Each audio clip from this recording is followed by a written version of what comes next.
okay. I guess this trailer is a metaphor instead. Alright, fine, I'll digest a metaphor. The animations will show up in the movie, but you're not gonna see the movie storyline. You know, I actually kind of would love that in a trailer. That's actually goated. Excuse the pun. That'd be great for not getting spoilers anywhere. Okay, alright. You know, I really appreciate that Disney this time gave us not just a premiere on YouTube to see the trailer live with a notified time of day that fits to my British time zone, but also they just full on brought out a teaser trailer for their teaser trailer the day before. And I guess that's nice to see, as since this is clearly another Disney sequel, it's nice to see a hint of originality in some form. And to be honest, that's how I could describe this whole marketing campaign itself, because I don't think there's any plotline in this teaser trailer. And I kind of don't hate that. It's not exactly the first time that a movie has done green screen marketing, but usually that's off to the side on some meta advert slot for Instagram, you know? To see it actually plugged in here as a recurring bit that just shows you the vibes, the characters, and some of the set pieces. Like, this reads to me like this is a simulation movie now, because they've just appeared, they've just spawned in a white void. That's not the vibe they're going for, is it? No. Please don't break Zootopia. It's one of your only good franchises you currently have running in the minute. It's an interesting new direction, and I wonder how it'll work out for them. Because to be honest, this movie is kind of an open goal, no-brainer of a success, right? The original movie, Zootropolis 1, already grossed over $1 billion worldwide, and as sorry as it is to say, the sequels do well for Disney, and this is actually probably one of the good sequels incoming. I think it's one of those things where oftentimes, by default, a number 2 stuck on the end of the movie doesn't guarantee a terrible extension, right? It might end up that way with the likes of Frozen 2 and Moana 2, and I guess that's not a very good track record considering that is current, recent Disney. But it's usually when you get to the 3s and the 4s and the 5s that you can really tell something's being milked, and I don't think that's quite the case with the Zootropolis series just yet. This is clearly based off of a concept that's so original in its first take that it has all sorts of directions it can go in the sequel. Very nice, very nice. The snake is so prominent in this movie, and I love it. Love the voice actor for it. Also, okay, so minus the classic stock foghorn sound, the police are the villains now? Even though they are the police, but they're undercover? Alright, sure. All this is wildly incorrect, and what is this marketing attempt doing? We'll see. What we know definitively so far from the background of the D23 event is that now we're doing an undercover cop story as opposed to buddy cops becoming and training and criminals and all that. And now there's a whole new mystery with the snake in the very center of it all. And from this trailer, we get to see some of the nice new areas of the world of, I assume, the city. You got a little bit of ice, you got a little bit of jungle mountains, you got an underwater seal world, and you got a desert and a high-rise in the city. It's perfect, exactly what you'd want for an extension. Whilst also, I guess, a hint that they are constantly on the run, and especially with a new hooded figure villain. Are these exactly scenes from the movie, or are they reinterpreting extracts? I think a little bit of both. And I guess it really is just Disney trying to showcase the idea that sometimes less actually is more, and I'm surprised. Of course, when a movie like this is just such obvious easy bait to make profit from, you like to think that the movie studio behind it would actually put in some good effort, and I think there's a good chance of it here. That's ooh, hey, okay. First things first, dash of Zootropolis 1, including the villains of Zootropolis 1, and then some... Oh god, I thought they couldn't sexualize horses anymore. Look at that thing.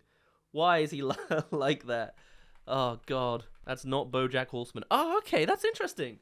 The villain's actually in the prison gear, but they'll make a reappearance. That's nice. Some of the highlights of that first movie is not just the crazy concept in the world building and character designs for all of the universe of Zootropolis, but it's also in actually doing very good writing with some interesting political tales and adaptations that can then come into conversations with children afterwards. And obviously that's the part that you can see the least in this teaser trailer. It's mostly the vibes of look at all these characters and locations and concepts, but I would be very curious to see just how well that side of things really explores, because sometimes it's the emotional depth that I find is really the best part of this movie. It's already got the mass appeal of you can basically see your favorite animal. If you haven't in the last movie, you certainly will this time. And it does look like there are some hints to being more connected to the first movie, at least a little bit, as even the villain of the first movie actually pops up again in this one. So perhaps there will legitimately be a scene from them within prison having some sort of influence or commentary on what's actually going on. A whole new mystery and a whole new layout. Beyond that, I'll be honest, there's not going to be much footage of me in the aftermath talking about this movie because there's kind of very little to bounce off of.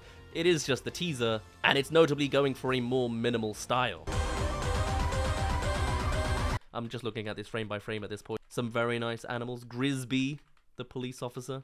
The polar bears and the parents are back. Weaselton, eh, we love that. The twins. The baby's back in 2 whole frames. Dark Cloak. I thought they showed him uncloaked, but he's not, okay. Which means he's someone we might already know. Whoa. You know what? Interesting presentation, but I don't hate it. For obviously a world that's got such diversity in literal body types and species, that's a nice splay of it all. Am I getting on board with this weird new direction? There's a police drone, I noticed the second time around. Hence why probably most of this is the actual reactionary stuff, and perhaps that's all you need. I know I'm a big naysayer when it comes to Disney sequels, and I've certainly been through the trenches of terrible movies, but I actually do have high hopes for this movie. I wouldn't exactly be one to say that this is absolutely one of Disney's best, but I think it has some solid foundational grounds of which it can step beyond with, and it is, of all the franchises that Disney currently has juggling along, probably the one I see has the most potential to explore in the right direction when looking into it deeper. In fact, there is technically a sub-sequel to Zootropolis in the Disney Plus show Zootropolis Plus, whereby we see the background stories of some of the main characters around the main plotline and what they were doing during the events of the movie, and then comes full circle and connects to the main movie. So I've certainly already had my fill of expanding the world in certain directions, and I'd love to see all the more. And also a personal thing that I really like is just the design of Kikwan's snake. It's very reminiscent of the Jungle Book aesthetic of the animal design. I guess this whole movie in general is also kind of Jungle Book coded. Either way, I'm a very, very big fan when it's not doing a little bit too closely to the Puss in Boots' Last Wish territory. Oh no, Disney just stole Puss in Boots. Okay, no, it's just, you know, you're allowed to have a predator-looking animal in a cloak, but it's... Come on! And beyond that, I guess we'll see when the numbers speak for themselves. This is mainline Disney with an already super successful movie, making a second movie so no one's quite fatigued by it yet. Already made $1 billion the first time, coming out later this year, but not all the way as delayed as Christmas. Yeah, this is gonna be a super success, and I haven't seen any red flags just yet. It's more the dancing vibes of animals and turn to the camera and wave, as opposed to pop culture song references and singing to the camera instead, like Sing. No, this is by far the better, superior version, and we'll just have to see how the rest of it goes from here. Beyond that, I'm afraid I've not got many more thoughts on it yet. It is only a teaser, and we'll hear more soon enough. And when we do, I'll certainly be here to properly digest it then. For now, my name's been Daz. Thank you very much for reaching the end of this little reaction. Do tell me your thoughts on Zootropolis 2.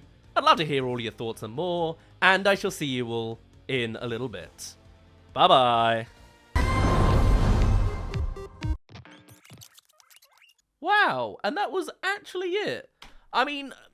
It's kind of a bit of the same of the very teaser we saw yesterday. They released one in the lead up that I saw at 1 o'clock in the morning, so I'm glad I didn't have to cover that properly. Where again, it's just a lot of green screen bits. I guess you're just meant to extract it. Now, there is actual clips of Zootopia 2 about. Like, I know when they did their first D23 announcement, I've seen some leaked footage there with an actual scene from the movie, but it involves, like, the walrus-looking dude. But I guess we'll see that in the distant future. In theaters all the way out to November. Alright. Oh, and then they're done, are they? Then they're done. They came, they saw, they stepped on the keys, they left. Gosh, I can tell I'm getting old. I'm getting interested in the marketing campaign more than the movie right now.